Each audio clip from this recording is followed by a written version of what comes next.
दास को इतना कोई भी डगमग कर देता, ज्ञान इतना था नहीं, और कोई भी दो बात अटपट करता था, हम सोचा करते कि वो भी ठीक होगी भाई, ये भी ऐसा भी ठीक होगा। तो यहाँ परमात्मा भी कहते कबीर साहब के ज्ञान संपूर्ण हुआ नहीं और हृदय नहीं छदाया, ये देखा देखी भक्ति का रंग नहीं ठहरा। जब तक हमारे हृदय में ये ज्ञान नहीं टकेगा जाकर, यानी हृदय कलेजे में इसमें कसक नहीं बनेगी सच्चाई की, तो हमें कोई भी बहका लेगा। तो जब मेरे जीवन में जो यू टर्न आया, वो कैसे था कि पहले हमारे जो है धर्म गुरु जो भी ज्ञान देते थे, हम उसको सच मानते थे। और जैसा कि जब दास के साथ एक घटना घटी, हमारे घर के ऊपर एक कमरा अलग से बना रखा था, उसको किराए पर दे रखा था। उसमें एक आर्य समाजी यानी महर्षि दयानंद का चेला शास्त्री था, वो उसमें किराए पर रहता था। बोलन चालन का बहुत अच्छा स्वभाव था उसका, एक बहुत ही नेक सा आदमी दिखा करता। नेक तो था लेकिन ज्ञान अज्ञान था उसके अंदर। लेकिन इस नाम से, ज्ञान से पहले, इस परमात्मा वाले ज्ञान से पहले हम जो भी चर्चा भगवान की करते थे, तो वो कहता था ऐसे नहीं वैसे नहीं, तो हम मान लेते थे भी आप कुछ एज भी आदमी था, एज सार उसमें ठीक कह रहे, ये भी सच्चा है। जब ये ज्ञान दास को हुआ, उससे पहले उससे चर्चा होती थी कि हमने हमारे सुना है कि जैसे द्रौपदी का चीर बढ़ा दिया भगवान ने, यानी साड़ी बढ़ा दी। तो वो कहता था नहीं ऐसा कुछ नहीं होता, ये तो सिर्फ एक पाखंडियों का भ्रम फैलाया हुआ है, ऐसा कुछ नहीं होता। तो हमें भी मान लेते थे, क्योंकि हमें कोई दृढ़ता नहीं थी। एक दिन ऐसी रजा हुई दास को, क्योंकि जब तक भगवान हमारे साथ कोई ऐसी अनहोनी नहीं करेगा, इतने यु मन पापी टके नहीं, ना यु भक्ति करने दे, ना दृढ़ होने देता। तो दास ने ये जैसे भक्ति बोध है, ये कुछ पुस्तक बनवाई सन 1988 में दास को नाम मिला था। 1989 और 90 की बात है। और एक अलग से पूजा स्थल बनाया 5.5 बाई 15 फुट का, एक गैलरी के ऊपर सेकंड फ्लोर पे। और उसमें आमने सामने खिड़की में यहाँ हवा भी साफ आती रहेगी, हमने उसमें फोटो वगैरह लगा के मंदिर टाइप बना लिया। जब वो मकान हम बना रहे थे, थोड़ा शहर से बाहर था, तो मैं लाया जाली लोहे की, मच्छरों से बचाने के लिए जाली लगाते खिड़कियों पे। तो किसी भी कारण से मेरे से गलती लगी या उस सेठ के नौकर से गलती लगी, 8 इंच छोटी जाली काट दी आमने और सामने की। और मैं ले आया आके मैंने बच्चों से कहा कि ले इसको लगाओ। मकान तो बन चुका था, वो खिड़की वो लगाना रह रहा था।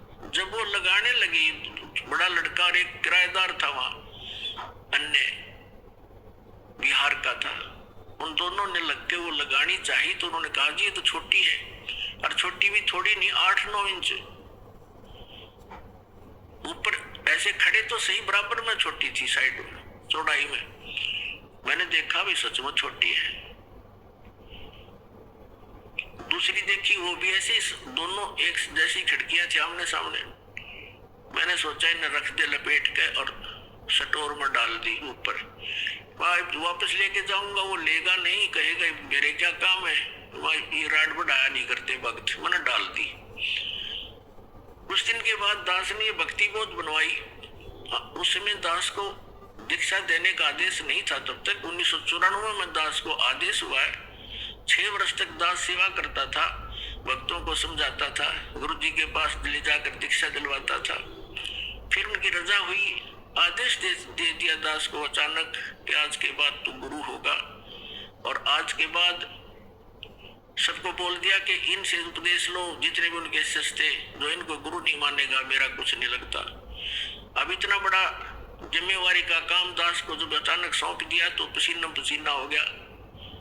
समझ वो भी गए कि बच्चा घबरा गया। तो उन्होंने कहा कि बेटा तेरे साथ रहूंगा, घबराइए मत, और विश्व में तेरे बराबर संत नहीं होगा, पूरे विश्व में तैल का होगा।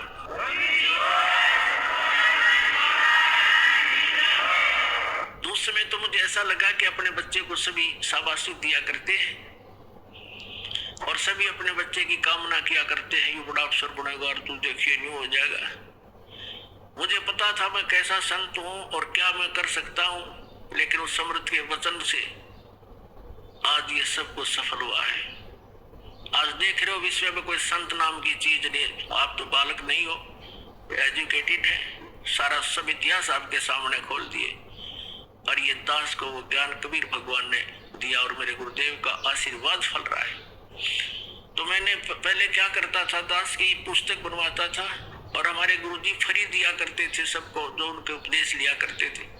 तो मैंने 2000 पुस्तक 5,000 पुस्तक बनवाई और उनको रख दिया कि हमारे गुरुजी ज्यादा रहते थे तलवंडी भाई, पंजाब के अंदर एक छोटा सा फिरोजपुर जिला में शहर है, कस्बा साबरवाले जैसा, वहां ज्यादा रहते थे। और भी 3-4 आश्रम थे। तब यहाँ नजफगढ़ के अंदर था एक आश्रम, अनाज मंडी में, एक मोघा के अंदर है, खन्ना में था, लेकिन ज्यादातर वो तलवंडी रहते थे। और हरियाणा में केवल गरीबदास महाराज जी के एक समागम होता था, पर जैसे गरीबदास जी को भगवान मिले थे, कबीर साहब बहुत देश बोलते हैं उसको, उसमें छुटानी आया करते थे।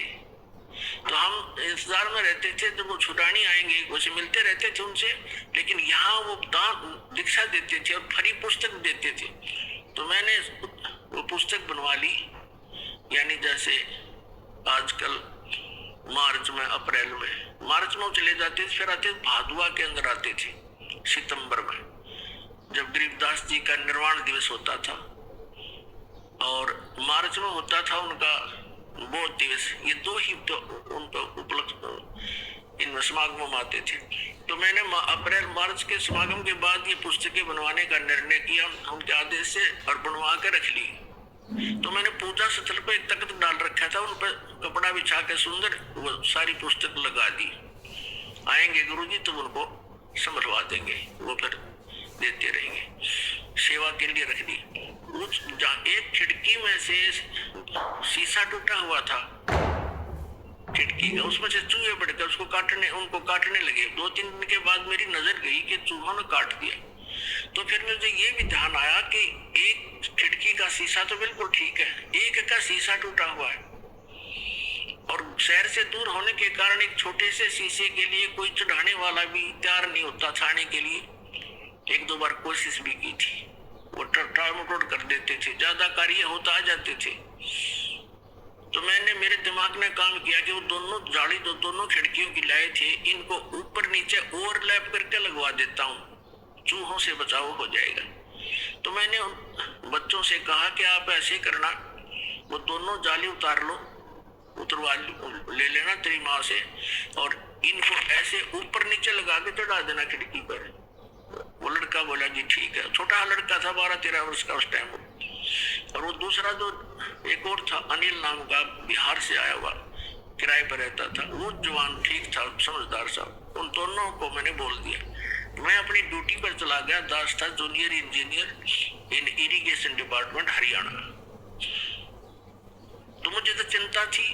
मैं शाम को वापस आया तो मैंने क्या देखा, उस लड़के की माँ से पूछा, मुझे चिंता थी कि वो जाली लगा दी कि नहीं लगा दी, तुम्हारी लगाऊंगा मैं, गेल लग के बालक से ना भी जान रहा हो। तो क्या देखा मैंने, जाली लगा रखी और एक जाली वहीं पड़ी लोहे की, और वो उसकी माँ अपना काम लग रही। मैंने उसे पूछा कि ये जाली वही है या कोई और लाए हैं बच्चे? तो वो कह रही थी कि ये कहाँ के और लावा था। मैंने सुबह की कह रही हूँ, भाई तेरा पापा कह के गया था तू जाली लगा दो या तुमने गुस्सा होगा फिर। अब आपके आने आध घंटा पहले मैंने उतार के स्टोर से डाली है और अभी लाकर वो बाहर गया खेलने के लिए, और मेरा कलेजा पकड़ा गया। मैं उसे प्रसन्न करूं, वो ध्यान नहीं दे रही क्योंकि उसको पता नहीं इस बात का, और मेरे सारे शरीर में सन्नाटा गया कि या तो ये जाली वो नहीं, ये कोशिश करी मैंने जानने की। बोली देख इनका जंग लगा हुआ है। मैंने उठाकर स्टोर में डाल रखी थी, ईब उतारी है 6 महीने के बाद, यानी मार्च के बाद भादुए में। एक रेनी सीजन ऊपर का उतर गया, वर्षा का मौसम, उनका जरवर भी लग रहा था, दिखे पुरानी। फिर भी विश्वास नहीं हुआ वो लड़का कहाँ है, क्योंकि एक ही जाली और फूल आ रही उनकी इतनी फालतू तो 6 8 7 दिन तो और लटक रही थी। तो मैंने उसको लड़के को बुलाया, बाहर खेल रहा था इधर, और दूसरा उसके साथी था वो बुलाया और उस लड़के से कहा कि ये जाली तुम और लाए हो या वही है? अग्नि वही है, और मेरी माँ ने उतार कर दी थी, हमने भी लगाया है। वो किराएदार भी कह रहा है कि अभी आंटी ने उतारा है, अभी लगाया मैंने लड़के से। देखो हम इतने, हमें ज्ञान नहीं था, कोई भगवान वाला कोई काम हमारे सामने कराया नहीं था, ना विश्वास हो रहा था मेरे भी साची। हमने सुना करते थे, नो तो था विश्वास, भगवान पता नहीं क्या कर दे, पर आज तक होया नहीं देखा था। मैंने उस लड़के से कहा मेरे सिर पर हाथ रख और कबीर भगवान की कसम खा कि तू यह जाली लाया, वही जाली है। जो बोला जी कबीर भगवान की कसम, और वह जाली है, मेरी मां उतार कर लाई थी। वो दिन हर आज एक हम मान्या करते कृष्ण भगवान ने साड़ी बढ़ा दी, एक कपड़ा। अब तो पता चल गया कि वो साड़ी बढ़ाने वाला भी यही था, लेकिन उस समय बुद्धि इतना काम करे थी कि कबीर इज गॉड, क्योंकि इसने लोहा भी बढ़ा दिया, कपड़ा तो छोड़, ये क्या नहीं कर सकता। वो दिन सर आज पुणात्मा सन 1990 से लेकर आज 2013 हो गया, इस दास ने पीछा मुड़कर नहीं देखा। कहते सारा संसार कुछ कहो कि कबीर भगवान नहीं है, इस दास की आत्मा से कोई निकाल नहीं सकता कि कबीर इज गॉड।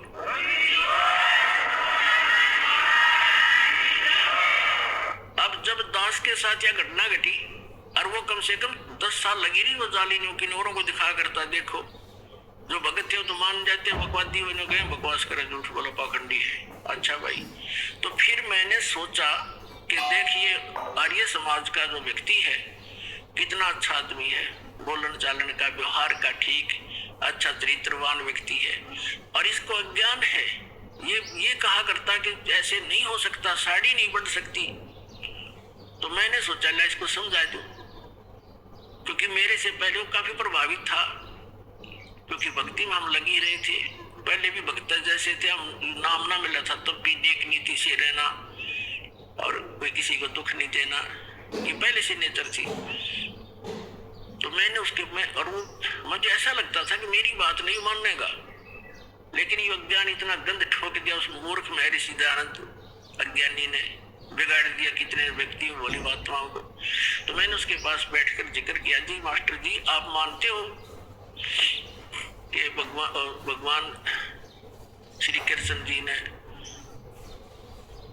उसकी द्रौपदी की साड़ी बढ़ा दी थी, जैसे विषय बढ़ाना चाहा मैंने, चलाना था विषय कारण बना के। वो कहता जी नहीं ऐसे हम नहीं मानते।